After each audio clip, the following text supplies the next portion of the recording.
Minute mark, the audio started getting so ear-piercing bad that we had to reconnect, and when we got back to the interview, it was done via landline. And then we got disconnected on our landline 2 different times. So this first part I'm going to share with you guys is just the video section of the interview, and she breaks down a ton of information. Now, when we were doing the phone call interview, when she would start getting into some pretty heated topics, I guess you could say, the phone would either disconnect or the sound would just completely go away. There was just no sound there. It was very interesting. So I don't know what it was, but you guys, I tried to edit most of it out for the show. But in this 25-minute presentation here, this video presentation, Nancy breaks down coordinates. She talks about astronomers that discovered this Planet X back in the 1983 time frame. So this is quite incredible. And also I want to recommend you guys, if you like the shows and if you don't like the commercials, go to leakproject.com. Within the next 24 hours, we're going to have every single podcast available commercial-free. There's going to be a link on each page of each podcast, and you can either listen to that specific podcast commercial-free, or you can have access to all the podcasts, and it's pretty cool. So check it out, leakproject.com. Hope you're having a nice day, and we'll talk to you soon. Excellent. Well, I'm honored to speak with you. I've heard about you for years. It's great to finally get a chance to speak with the famous Nancy Leader. This is cool from Zeta Talk. I'm excited. Yeah. Well, I'm the real deal because in 1995 we came out talking. I am told by BBC and other, I think it's Wikipedia credits me with that too. First relating Planet X, which was found in 1983, or there was something out there that they infrared. With Nibiru and saying they're one and the same. So it built on that. But basically, the big deal is that the Zetas, my friends, the Zetas, gave the coordinates in the sky, XY positions in the sky, where to look out near Orion at various dates. They were very specific. I mean, they went umpteen past the decimal place. And we had teams on 3 different continents. We had in the U.S., and in France, and in Africa that went looking at those coordinates and found this inbound object moving according to the Zeta coordinates. And that's the path diagram, which I have on my website, and I also sent to you. It is they pinpointed where the 1983 infrared balloon found an object, and it hit the Washington Post front page. And it just as a side note, when they came out with this Planet 9 announcement in January, guess where they were saying that Planet 9 folks were looking? Exactly where the Zetas pinpointed in 1997 when I put that path diagram up. That's how accurate these Zetas are. They're the real deal. Okay, so then they said, and then it swung up toward the ecliptic, and then it got into a retrograde motion, and then it dropped down below the ecliptic to avoid the crowded particle flows, yada, yada. And these 3 teams went out in the winter of 2001, because Orion is only visible in the winter months from the northern hemisphere. They went out and went to observatories in Vancouver, in the U.S., and France. A France astronomer found it, but he was not allowed to release his images to us. The observatory said, no, there's a cover-up going on. We'd have to kill you, So he wasn't allowed to give us the images. That's the way. And also in Zaire, in South Africa. So they found it where the Zetas said it would be. Then in going into the winter of 2002, we were using infrared. A France student in France got a hold of infrared equipment. The people there didn't know what he was doing. He was just a student. Well, he was looking at our coordinates and made images and slipped them all to us. Then again, we went over to, I believe it was CCD Images, out of Arizona. And there was an infrared from a skeptic astronomer in Florida who put it up on SciAstro Amateur Usenet and said, okay, Nancy, where is it? And we fingered it. You know, the Zetas had me finger where it should be, and people looked closely, and sure enough, it was a dim star that wasn't on the star charts. So we got infrared in France and Florida. Then we moved to CCD imaging in the winter of 2002 to 2003, Arizona. And we had teams that went in every 2 weeks, paid their own money down, rented a scope near Flagstaff, and we found it to be moving in accordance with the Zeta coordinates. Basically, in 2 weeks, it had moved from where it was before, and where it was before, there was no dim star. You know, so, and then it became visible around late March 2003. I myself saw it in the sky, you know, in the night sky around 8:30, and then it moved across the Earth's orbit such that it was within. Then you had to have light pollution from the sun to see it. All that's on my website. I did a video of my own. If you look at my YouTube channel, you'll find that about what I just described to you with pictures. It's very well documented in many places in my website. Great. Yeah, now zetatalk.com is a nice website. I was just looking at your YouTube channel. You've got some great videos on there as well. I went to the McDonald Observatory recently here in Texas, and I tried to get the inside scoop. I wasn't able to get much out there. I did talk to one of the liaisons that works at the gift shop / welcome center, and I talked to him a little bit about Planet X. One thing that was really cool about that observatory is it's in a no-fly zone, so there's no chemtrails or contrails over it, and you look at the sun, and it looks completely different there than when you go to a place like Phoenix, Arizona, or Las Vegas from all the chemtrails that they blast into the skies.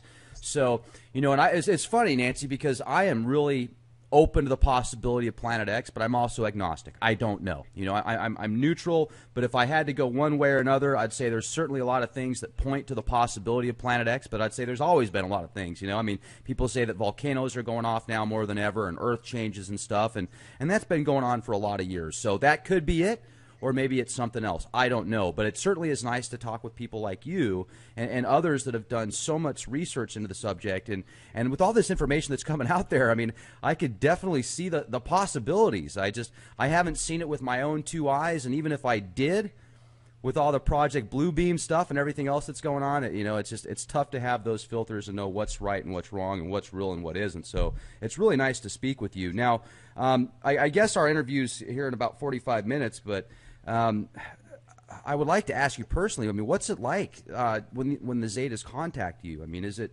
just like you talking to me? Is it telepathic? I mean... yeah, it's just like me talking to you, although I don't hear anything. I don't hear any noises. I don't hear a voice. I don't see anything. The best I can describe it is like if you daydream or you have an idea pop into your head. You know, you might be dozing off and you say, oh, wait a minute, blah, blah, blah, blah, blah. You know, an idea pops into your head. Well, I know it's not my thoughts that I'm getting, and we worked on this. They opened my head up and put a little bit of their DNA in my head where the telepathy center for people is. And this happened in my late 20s. And I do recall the instance. They had me walk out into the backyard, you know, and get on a little spaceship and go through this routine. Then they wanted to know, did I feel nauseous? How were my arms and legs? And, you know, okay, no brain damage and back home with the babies. And after that, I became... We're just going to put some DNA in your cerebral cortex. No big deal. Have a nice day. Carry on. Sorry. I think they zapped it in there, you know, to some degree. But they had my head in a clamp to make sure they got it just the right spot. You know, they didn't want... So after that, I noticed that I was more telepathic with people. And I would know who was calling before the phone rang. Right. And I would be able, and I played with that. I was fascinated. I wasn't even consciously aware that I was a contactee at that time. You know, I wasn't consciously aware until 55 years of age. I did not let myself know I was a contactee. so that I could live a normal life and people wouldn't be able to say, well, she's always been crazy. Right. Because I haven't been. At that time, I didn't know, but I was aware, and I played games with people. I would say, think of something I couldn't possibly know, and then within 2 minutes, I'd guess it. Wow.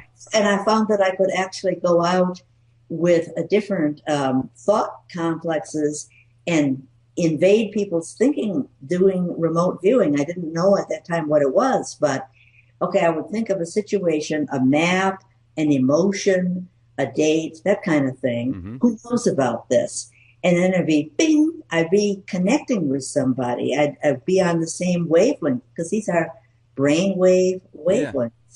Yeah. And I would be able to interrogate them. And sometimes these people would know they were being probed. One time I got, who is this? So wow. Remote viewing is real. If you have telepathic ability, you can do it. It's a great snoop tool. So when I talk to the Zetas, it's just, it is conversational, but I don't hear anything in response. I get a realization. Okay. And then when I do Zeta talk, I wrap English around my realization or my concepts that they've given me, the concepts. If I were French, I would wrap French around it. So it's not a language. Language is the last thing we add to our thoughts before we emit it to other people. Yeah, right. Huh. Well, that's fascinating. Okay. Do you have Rh negative blood? No, I'm not a Neanderthal. No. Okay. Not at all. I'm German. My whole, at least as far as we know, just a smidgen of Jewish, maybe a little French, but sure. Mostly German. I know several people that are lifetime contactees that, multiple experiences with what they call the Greys. They don't call them Zetas. And they have Rh negative blood. And they have like that extra tailbone, some real weird anomalies with that blood type versus the non-Rh negative. So I have seen a lot of images lately of Planet X, and some of them have been incredible, and other ones have been, they look like just, straight up lens flare to me. So I recently came out with a video where somebody wanted to come on the show, and he wanted to debunk most of the Planet X video, or, pictures. And the ones that he brought to the table, they weren't the best pictures, but he certainly was able to debunk them. And now, it's funny, Nancy, because I think that Planet X and Nibiru, people that are looking for the wrong things oftentimes are putting all this energy and focus into stuff that isn't real. And I brought that to the table, and now a lot of people that I guess are just so passionate about lens flare anomalies being Planet X are looking at me like I'm a disinformation agent. I was called a government donkey, a federal donkey, and several other things from people, which I'm just like, wow, you guys, I'm a reporter. I'm trying to get to the truth. I'm bringing both sides to the table. And I've interviewed many people like Gil Broussard, Marshall Masters, and others that have specialized in Planet X. And I've talked to people like, what was his name? Not Marshall Clarfield. I spoke with him as well. I spoke with a gentleman that basically tried to debunk Planet X. And so, I talked to both sides here. And as I said, I'm agnostic on the subject. But it certainly seems to me that there's a lot of evidence that points to the possibility of Planet X. When you read some of these ancient articles and texts like the Sumerian tablets and such, does the Zeta talk, does that parallel with the Sumerian tablets and many of the translations of Zechariah Sitchin and maybe Gerald Clark? Yes and no. They don't stand behind what Sitchin has translated, but they said the ancient Sumerians were talking about Nibiru. That is the planet. And of course it shows up in Plato's work. That all kinds of, the Aborigines, the people all over the world have talked about the Great Flood. The Chinese, our mythology is full of talks about prior crustal shifts and the like. Hapgood talking to Einstein with the crustal shifting theory. Velikovsky coming out mapping the 3600 signature, I like to call it that. And there's so much evidence that every 3600 years we have cataclysmic changes on Earth. We have Velikovsky mapped how the oceans drop 16 to 20 feet worldwide, 35 or now it's 3,600 years ago. And what about the mammoths, found up there in Wrangel Island, where it's just frozen solid all the time, and that they have green grass in their tummies and buttercups? Oh, they were suddenly frozen or drowned and then frozen. But the point is, green grass doesn't grow up there, and these are gigantic herbivores. So you could go on and on about the geological proof that every 3,600 years we have something cataclysmic happen. There's a huge cover-up going on. Why is that the case? Well, the Zetas have said that in 1983, when the JPL and NASA sent up the infrared balloon up above the atmosphere to get a clear view, and they looked in the direction of Orion because they were getting this information from aliens after Roswell, chatting with them. And they said that's where the direction it's coming from. So up went the balloon, and everybody, but prior to that, 1980 on, there was lots of articles in magazines saying, we're looking for Nemesis. A tug out in that direction. There's a gravity pull. The outer planets perturb in that direction. Even all the ancient astronomers knew that and were documented. We're going to go see what that is. Well, okay, it was fine as long as they didn't find it. But in 1983, when they found it, they were so shocked that the cover-up didn't clamp down fast enough, and it hit the Washington Post December 31st at the bottom of the front page, mystery planet, blah, blah, blah. Maybe so close it's part of our solar system, maybe very distant and huge, and And then they said, but we can say for sure it's not inbound. Well, if you don't know what it is, you can't say for sure. So then, whammo, here comes the cover-up. And the cover-up was, oh, never mind. There's no perturbations out there. And it's all nonsense. We did a math error. It was a math error. Well, bull crap, So anyway, why did they do the cover-up? Reagan issued an executive order saying, don't talk about this object and don't talk about aliens either. So that was and therefore they had it was a national security issue. People were going to panic. They were going to run screaming in the streets. You were going to refuse to go to your jobs. You weren't going to pay your mortgage. All these horrible things. More people would die if they knew. Well, they knew, and they weren't screaming in the streets, but they're special and we're not, we're dummies. So now we have a gradual announcement happening. There's been a struggle about those who wanted to tell us the truth. Obama reversed those executive orders, but everybody was still terrified. Anybody that wanted to talk about it would get assassinated or have accidents. So Obama struggled since the middle of 2012, according to the Zetas, to tell us about Reagan's executive orders, and now reversed. And it's here, it's arrived. Never did get there. So now we have what the Zetas call prongs, multi-pronged approach. Planet 9, it's out there where they found this big planet in 1983, this object. Exactly. Even the Zetas, when they gave their path of where people should look for it, inbound, pinpointed the lower part of Orion's bow as where the IRS team found it. And son of a gun, that's where they're saying that they found Planet 9. Well, then we get into all these exoplanets. And oh, wait, WISE and Kepler and the Hubble, they're looking way too far out there. And it's probably right under our feet, and we didn't notice it. Guess what? The ESO observatory in Chile has found all kinds of exoplanets closer in since 2010 that WISE and Hubble and Kepler did not find. Oh, okay. And so we've got all these people searching, the skies, and look. Now they've started to look at the Dark Energy Survey, which is an infrared survey of the skies. We'll go back a few years and look and see if there's exoplanets that are moving around. Well, I kind of predict that by the end of the summer, we're going to have a basic admission that Nibiru arrived, that arrived when the Zetas said, where they said, and it's parked there next to the sun, outbound now toward Earth. And that's where we're going. And people are not running in the streets, refusing to pay their bank accounts or mortgages. quitting their jobs. So we're getting there.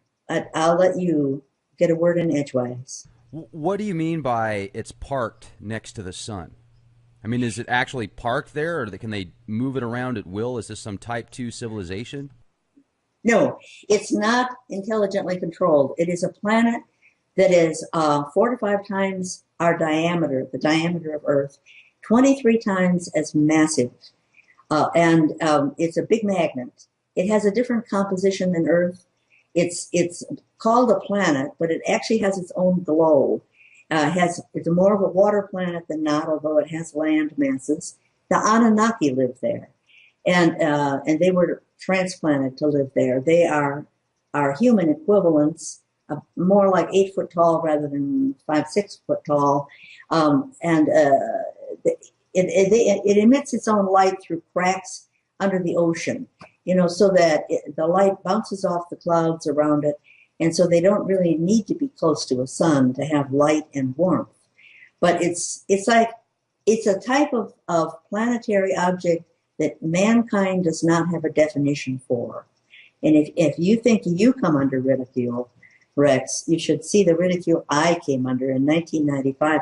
I went on Sci-Astro Amateur in 1997 to 2001 and debated the astronomers, and who boy, they don't have enough dirty names for me.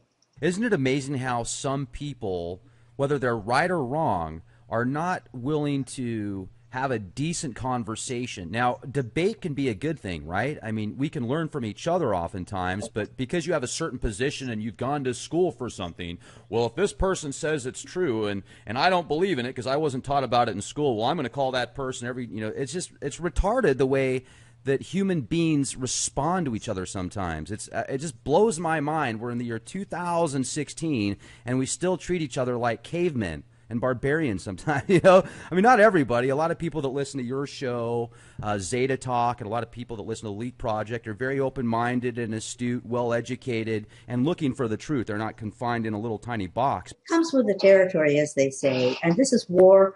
And I would have to say, the fan and hate mail was 50-50 in those days. And it's really, the nature of it has changed, in part because people are admitting that Nibiru is there. And the visibility, it's really there. We have a webcam in Italy and another in France that are showing Nibiru at sundown at approximately the 4 o'clock position of the sun. There it is, the pink orb with its shoulder pads. When it came in 2003, we had people all around the world that were looking for it, and it was in the night sky, close enough they could take photos, and then it crossed over our orbit to be closer to the sun in the spring of 2003. And I saw it. It was kind of like a glowing red mess that kind of faded in and out. And this was not Aldebaran, that the reddish star to the east of Orion at all, because I could see that too. And people all over the world, and people would take photos of it. We had people with a 10x binocular cameras and the like, and they showed like a double helix streaming behind Nibiru, because it's a moving planet. It just doesn't sit and park and have its moons go round and around. It's constantly in motion, and therefore that pattern developed. Well, it's got 2 dominant moons, and they each have their own collage of little moons, and they're on either side like shoulder pads, and this whole thing swirls in a retrograde motion. It has a retrograde orbit coming in. It has a retrograde rotation, in relationship to the sun. And the moon swirls also go in a retrograde swirl. So when you look straight on, it looks like it's got shoulder pads. And we have that in photos from 2003. I sent a couple to you, Rex. So also now in this webcam from Italy, and when it's become visible, there it is with the shoulder pads. In France, another webcam off South Carolina, and recently one up in Alaska. I think it's Sedgwick, Alaska. There's a cam set up for pilots of small planes, and it looks almost dead north, azimuth 344. So it's looking up over the North Pole. Well, at midnight to 2 a.m., the sun comes up and then sets at 2 a.m. And then, of course, it comes up again in the morning, but that's not the sunrise.